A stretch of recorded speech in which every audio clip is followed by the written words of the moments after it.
الحمد لله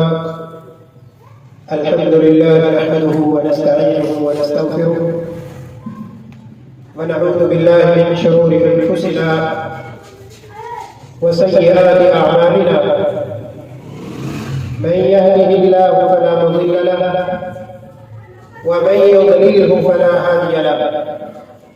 أشهد أن لا إله إلا الله وحده لا شريك له وأشهد أن محمدا عبده ورسوله.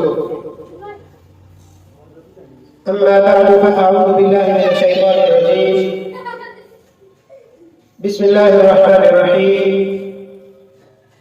قال الله تعالى في القرآن المجيد بعد أعوذ بالله من الشيطان الرجيم بسم الله الرحمن الرحيم. حميم والكتاب المبين إنا أنزلناه في ليلة مباركة إنا كنا منذرين فيها يفرق كل أمر حكيم أمرا من عندنا إنا كنا مرسلين رحمة من ربك إنه هو السميع العليم. صدق الله العظيم. واجب الاحترام سامعین مکرم، سورۃ الدخان کی ابتدائی 6 آیات کی اللہ کی توفیق سے آپ کے سامنے تلاوت کی ہے. اختصار کے ساتھ میں اپنی بات کو سمیٹنے اور جو میرا بات کرنے کا مقصد ہے وہ آپ تک پہنچانے کی اللہ کی توفیق سے کوشش کروں گا. اللہ سے دعا ہے کہ اللہ مجھے حق سچ بیان کرنے اور سننے اور سنانے والے کو حق کو سمجھ کر اس پر عمل کرنے کی توفیق عطا فرمائے. اللہ تعالی ان آیات مبارکات کے اندر فرما رہے ہیں کہ حامیم یہ حروف مقطعات میں سے ہے جن کے حقیقی معنی اللہ تعالی ہی جانتا ہے. والکتاب المبین اللہ تعالیٰ اس واضح کتاب کی قسم اٹھا رہے ہیں کہ اس واضح کتاب کی قسم ہے. جب بھی اللہ تعالیٰ کسی بھی چیز کی قسم کھاتے ہیں تو اس کے بعد یہ قرآن مجید کا اسلوب ہے، یہ طریقہ ہے کہ اس کے بعد بہت بڑی بات کرنے کا اللہ تعالیٰ ارادہ رکھتے ہیں. قسم اٹھائے بغیر بھی اگر اللہ تعالیٰ کوئی بات کرے تو اس کی تصدیق ہوتی ہے. ہمارا ایمان ہے کہ اللہ تعالیٰ جھوٹ نہیں بولتا، اللہ تعالیٰ کا کلام بالکل سچ پر مبنی. تو اس کے باوجود اللہ تعالیٰ نے قرآن مجید کے بعض مقامات پر قسم کھا کر بعض باتیں کی. ان میں سے ایک بات قسم کھا کر اللہ تعالیٰ کیا فرماتے ہیں؟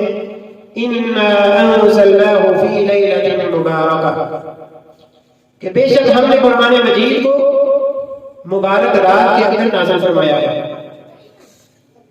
اور قرآن مجید کے نازل کرنے کا مقصد بھی ساتھ ہی اللہ تعالیٰ نے بیان فرما دیا کہ اِنَّا كُنَّا مُنذِرِينَ بے شک ہم اس قرآن کے ذریعے سے لوگوں کو ڈرانا چاہتے ہیں.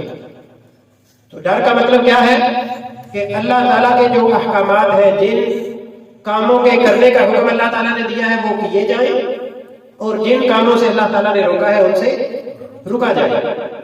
یہ ہے اصل میں حقیقت میں ڈر اللہ تعالیٰ کا.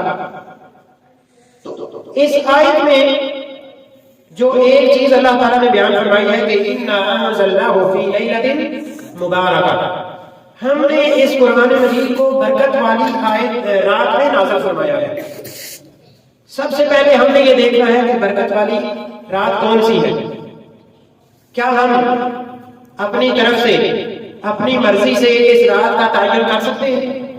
بالکل نہیں کر سکتے. اور قرآن مجید کی بعض آیات جو ہیں وہ دوسری بعض آیات کی وضاحت بیان کرتی ہیں، ان کو واضح کرتی ہیں. اسی آیت کو لے کر 15 شعبان کے دن کی جو فضیلت ہے یا جب رات کی فضیلت ہے اس کے بارے میں ہمارے معاشرے کے اندر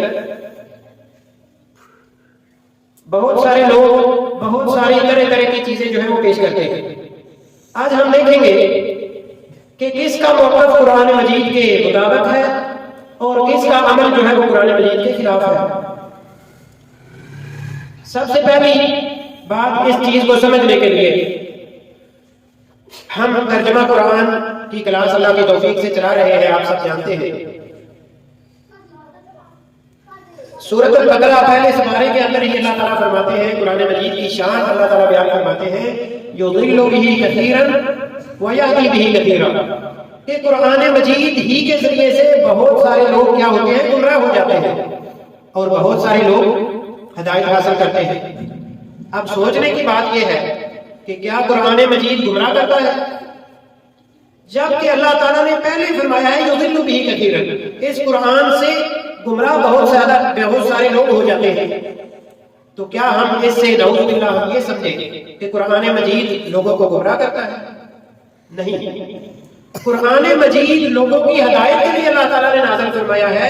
جیسا کہ سورۃ البقرہ کی ابتدائی آیت میں بھی اللہ تعالیٰ کیا فرماتے ہیں؟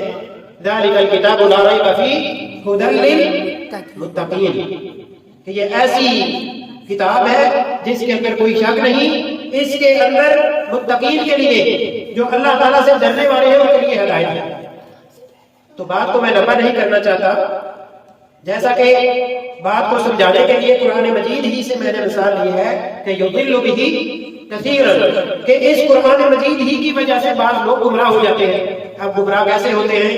کہ قرآن مجید کی آیت پڑھتے ہیں اور پڑھنے کے باوجود اس کا وہ معنی اور مفہوم نہیں لیتے جو معنی اور مفہوم رسول اللہ صلی اللہ علیہ وسلم نے لیا ہے. آیات قرآن مجید کی پڑھیں گے لیکن ان آیات کی روشنی میں لوگوں کو غلط اس کا معنی اور مفہوم بتا کے لوگوں کو گمراہ کریں گے، خود بھی گمراہ ہوں گے اور لوگوں کو بھی گمراہ کریں گے. تو آج ہم نے پہچاننا ہے کہ قرآن مجید کی آیات کا حقیقی اور صحیح مفہوم کیا ہے، اور ہم کہیں ادھر ادھر نہیں جائیں گے، قرآن مجید ہی سے سمجھنے کی کوشش کریں گے.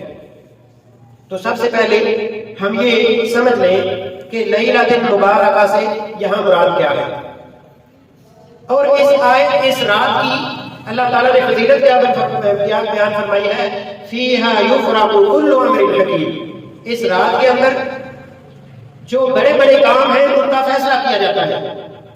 یعنی حکمت والے، دانائی والے بڑے بڑے جو کام ہیں ان کا اللہ تعالیٰ کے ہاں فیصلہ کیا جاتا ہے. بجائے اس کے کہ ہم مزید اگلی آیات کی طرف جائیں، انہی 4 آیات پر اکتفا کرتے ہوئے ہم ان آیات کو سمجھنے کی کوشش کریں گے. اور سب سے اہم ہمارا پوائنٹ کیا ہے؟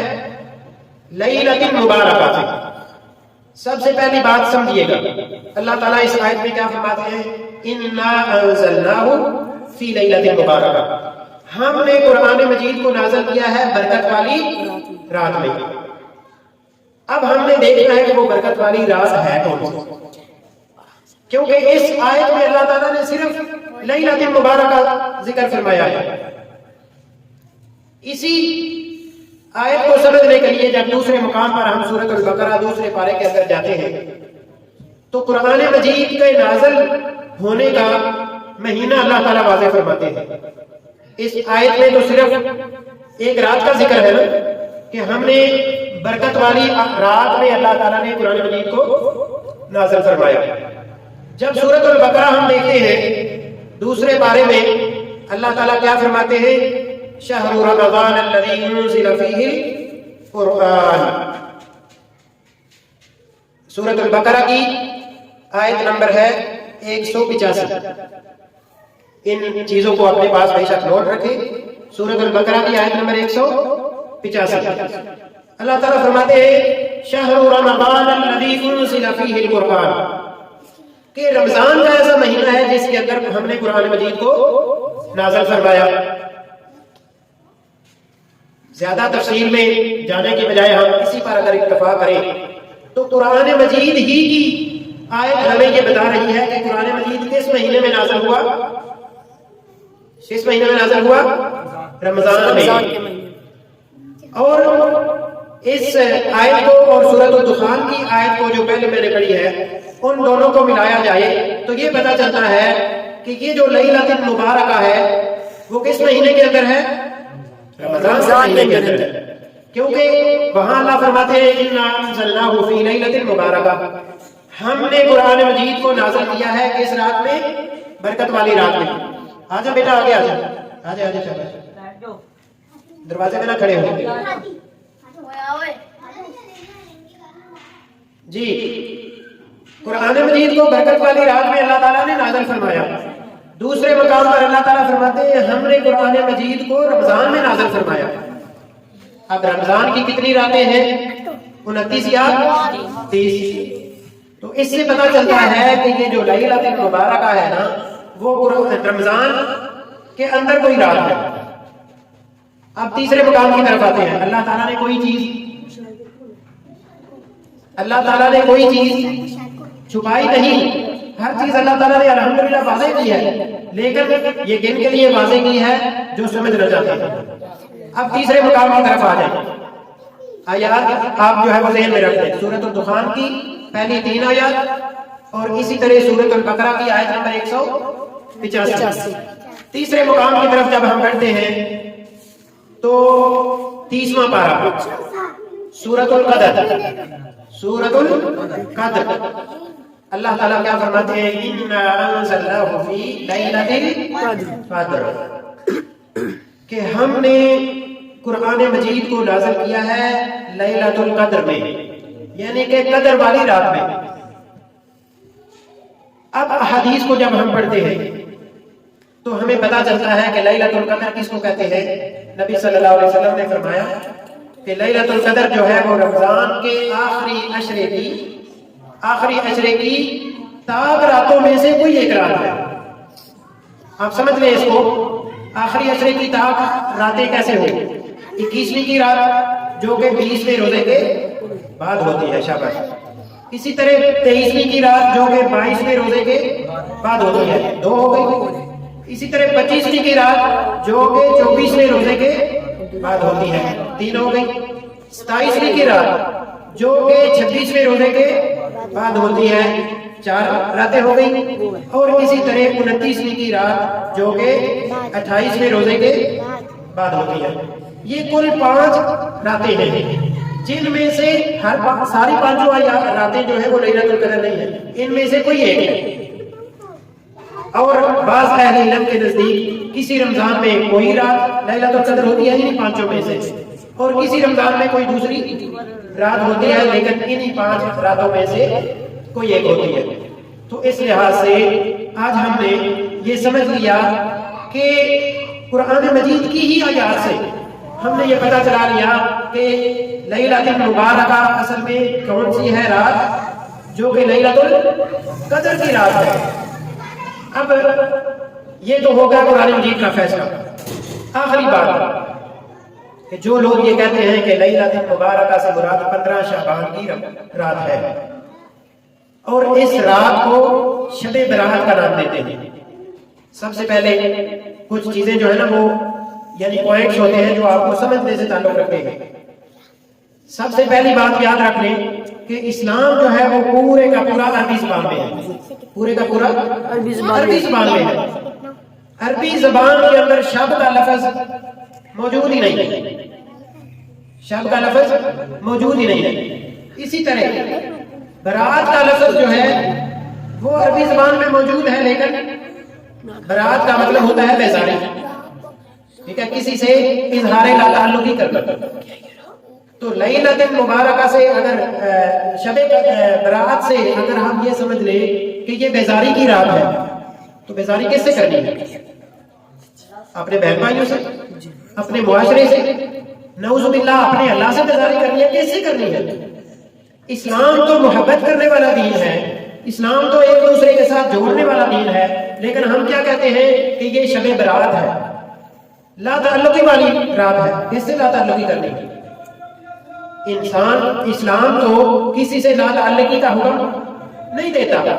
بعض ایسے یعنی معاملات ہوتے ہیں اس میں یعنی اللہ تعالیٰ نے اجازت دی ہے، جیسا کہ کافروں سے آپ کوئی دینی میل جول نہیں رکھ سکتے، آپ ان کو سلام نہیں کر سکتے، لیکن عمومی نہ آپ برات اپنے بھائیوں سے کر سکتے ہیں، نہ بہنوں سے کر سکتے ہیں، نہ اپنے والدین سے، نہ اپنے معاشرے سے، کسی سے بھی برات اور علیحدگی یا لا تعلقی نہیں کر سکتے۔ تو اس لحاظ سے برات کا مطلب لا تعلقی ہوتا ہے، تو اسلام جو ہے وہ لا تعلقی کرنے سے ویسے ہی منع کرتا ہے۔ اب جو لوگ کہتے ہیں کہ رسول اللہ صلی اللہ علیہ وسلم نے اس تعلق سے بعض روایات موجود ہیں، بعض روایات موجود ہیں، لیکن کوئی بھی روایت، ایک بھی روایت یہ محدثین نے اس کو صحیح قرار نہیں دیا، سب روایات کو محدثین نے ضعیف قرار دیا ہے اور ناقابل عمل قرار دیا ہے۔ اس لحاظ سے ایک روایت صرف علامہ ناصر الدین البانی رحمہ اللہ انہوں نے اس کو حسن قرار دیا ہے، اور حسن بھی صحیح کے درجے پر نہیں پہنچتی۔ مختصر یہ ہے کہ جس روایت میں جس کے بارے میں ضعف تھوڑا سا کمزور ہے، اس کا ضعیف ہونا تھوڑا سا کمزور ہے، یعنی کہ صحیح کی طرف کو جھکتی ہے، اس میں کیا ہے کہ اس رات کی یہ فضیلت ہے کہ اس میں ہر اس شخص کو اللہ تعالیٰ معاف کر دیتا ہے جو شرک و بدعت کی غلاظت سے، شرک و بدعت کے گند سے وہ پاک ہے۔ اور اسی طرح جو شخص اپنے بھائیوں سے قطع رحمی نہیں کرتا، لوگوں سے مل کے رہتا ہے، اپنے رشتہ داروں سے قطع تعلقی نہیں کرتا، اس کو اللہ تعالیٰ اس رات میں معاف فرما دیتے ہیں۔ اب سوچنے والی بات یہ ہے کہ اس رات میں اگر یہ روایت صحیح بھی ہو تو اس سے ہمیں پتہ چلتا ہے کہ اس رات میں اللہ تعالیٰ ہر مواحد کو، یعنی کہ ایسا شخص جو شرک بھی نہیں کرتا اور بدعت بھی نہیں کرتا، اس کو اللہ تعالیٰ معاف کر دیتے ہیں۔ جب ہمارا پورے سال کا عمل شرک و بدعت سے پاک ہوگا تو اس رات کو اللہ تعالیٰ ہمیں معاف کر دیں گے۔ دوسری بات کہ اگر ہم اپنے رشتہ داروں سے قطع تعلقی نہیں کرتے تب ہمیں اللہ تعالیٰ اس رات میں معاف کر دیں گے۔ اگر اللہ تعالیٰ ہمیں اس رات میں معاف کر دیں گے تو پھر کیا رسول اللہ صلی اللہ علیہ وسلم نے اس رات میں عبادت کرنے کا کوئی حکم دیا ہے؟ کوئی عبادت کرنے کا حکم دیا ہے؟ کسی حدیث میں کہیں موجود نہیں کہ نبی صلی اللہ علیہ وسلم نے اس رات کو عبادت کرنے کا حکم دیا ہو۔ اب ایک مسلمان جب کلمہ پڑھتا ہے تو وہ کلمے کی پڑھنے کی وجہ سے قید کے اندر آ جاتا ہے، اس نے اللہ تعالیٰ اور اس کے رسول صلی اللہ علیہ وسلم ہی کی بات مان لی ہے، اس کے علاوہ کسی کی بات مانے گا تو اس کے لیے وہ عمل جائز اور درست نہیں ہوگا۔ تو اس لحاظ سے جب ہم ساری باتوں کا رزلٹ نکالتے ہیں تو پتہ یہ چلتا ہے کہ اس رات کی زیادہ سے زیادہ فضیلت یہ ہے کہ ہر اس شخص کو جو شرک اور بدعت نہیں کرتا اور رشتہ داروں سے، اپنے عزیز و اقارب سے قطع تعلقی بھی نہیں کرتا، اس کو اللہ تعالیٰ اس رات کو معاف فرما دیتے ہیں۔ اور اس رات کو عبادت کے لیے مخصوص کرنا نبی صلی اللہ علیہ وسلم نے اس کا حکم نہیں دیا۔ تو اس لحاظ سے اور بہت ساری راتیں فضیلت والی موجود ہیں، لیکن جن راتوں میں نبی صلی اللہ علیہ وسلم نے عبادت کرنے کا حکم دیا ہے، جیسا کہ لیلۃ القدر، اس رات کو عبادت کرنے کا حکم دیا ہے نبی صلی اللہ علیہ وسلم نے، تو ہم اس رات میں عبادت کریں گے اللہ کی توفیق سے۔ لیکن اس رات کو نبی صلی اللہ علیہ وسلم نے کوئی عبادت کرنے کا حکم نہیں دیا، لہذا ہم بھی کوئی عبادت نہیں کریں گے۔ اسی طرح 15 شعبان کے دن کو نبی صلی اللہ علیہ وسلم نے روزے کے لیے مخصوص نہیں کیا، تو ہمارے لیے بھی کیا ہے کہ ہم بھی اس دن کو روزے کے لیے مخصوص نہ کریں۔ اور اب شعبان کے تعلق سے ایک بات ہماری مائیں بہنیں بھی اندر موجود ہیں، وہ بات سمجھ لیں کہ ام المومنین عائشہ رضی اللہ عنہا کہتی ہیں کہ سارا سال نبی صلی اللہ علیہ وسلم کی خدمت کی وجہ سے میں رمضان کے چھوٹے ہوئے جو روزے تھے وہ نہیں رکھ پاتی تھی، لیکن جب شعبان کا مہینہ آتا تو نبی صلی اللہ علیہ وسلم کیونکہ شعبان کے مہینے میں کثرت سے روزہ رکھا کرتے تھے، تو اس لیے مردوں کو بھی چاہیے کہ وہ شعبان کے مہینے میں کثرت سے روزہ رکھیں۔ اور عائشہ رضی اللہ عنہا وہ کہتی ہیں کہ نبی صلی اللہ علیہ وسلم کیونکہ شعبان کے مہینے میں کثرت سے روزہ رکھتے تھے، اس لیے مجھے بھی موقع مل جاتا تھا کہ میں پچھلے رمضان کے روزوں کی قضا پوری کر لیتی تھی. تو اس لیے ہماری جو مائیں بہنیں جن کے پچھلے رمضان کے روزے یا اسی طرح ہمارے پاس بھائی دوست احباب ان کے کوئی اگر پچھلے رمضان کے روزے رہتے ہیں تو ان کے لیے موقع ہے کہ وہ ان ایام میں رمضان اگلا شروع ہونے سے پہلے اپنے روزوں کی قضا پوری کر لیں, اپنے رمضان کے رہنے والے روزے جو ہیں وہ پورے کر لیں. اور جنہوں نے پہلے روزے مکمل کر لیے ہیں الحمدللہ ان کے لیے یہ بہت اچھا موقع ہے. اور جنہوں نے ابھی تک پورے نہیں کیے ان کے لیے اور بھی اچھا موقع ہے کہ وہ رمضان سے پہلے اپنے پچھلے رمضان کے روزے مکمل کر لیں. تو یہ ہے شعبان کے مہینے کی بعض جو فضیلتیں ہیں جو نبی صلی اللہ علیہ وسلم سے صحیح حدیث سے مروی ہے, وہ میں نے آپ کے سامنے اللہ کی توفیق سے رکھ دی. اور اسی تعلق سے آخری جو فضیلت صحیح حدیث میں موجود ہے وہ یہ ہے کہ عام شخص جو عموماً روزے نہیں رکھتا, عموماً نفلی روزے نہیں رکھتا, جو فرض روزے ہیں وہ تو انہوں نے رکھنے ہی رکھنے ہیں, لیکن جو نفلی روزے عموماً نہیں رکھتا اس کے بارے میں نبی صلی اللہ علیہ وسلم کا فرمان ہے کہ جب شعبان آدھا گزر جائے, جب شعبان آدھا گزر جائے یعنی 15 شعبان آ جائے, اس کے بعد کوئی روزہ نہ رکھے.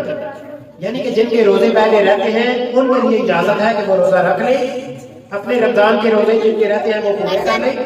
لیکن جن کے رمضان کے روزے نہیں رہتے یا نفلی روزے عموماً وہ نہیں رکھتے ان کے بارے میں نبی صلی اللہ علیہ وسلم کا فرمان ہے کہ وہ جب شعبان آدھا ہو جائے اس وقت روزے رکھنے بند کر دیں. تو یہ ہے شعبان کے مہینے کے تعلق سے بعض چیزیں جو ہمیں قرآن اور حدیث میں ہمیں اس کی وضاحت ملتی ہے.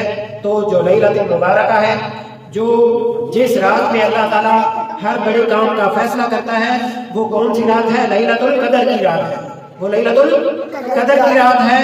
اور ان راتوں میں جو کہ رمضان کے آخری عشرے کی 10 راتوں میں سے طاق راتیں ہیں جو کہ کل 5 راتیں بنتی ہیں, ان 5 راتوں میں ہمیں محنت کرنی چاہیے, اللہ تعالیٰ کی عبادت کرنی چاہیے, زیادہ سے زیادہ نوافل پڑھنے چاہیے, ذکر و اذکار کرنا چاہیے, قرآن مجید کی تلاوت کرنی چاہیے, صدقہ خیرات کرنا چاہیے, لوگوں سے صلہ رحمی کرنی چاہیے. اللہ تعالیٰ ہمیں توفیق عطا فرمائے کہ ہم قرآن و سنت کو صحیح طریقے سے سمجھ کر اس پر عمل کریں. وما علیہ الا البلاغ المبین. السلام علیکم ورحمۃ اللہ وبرکاتہ.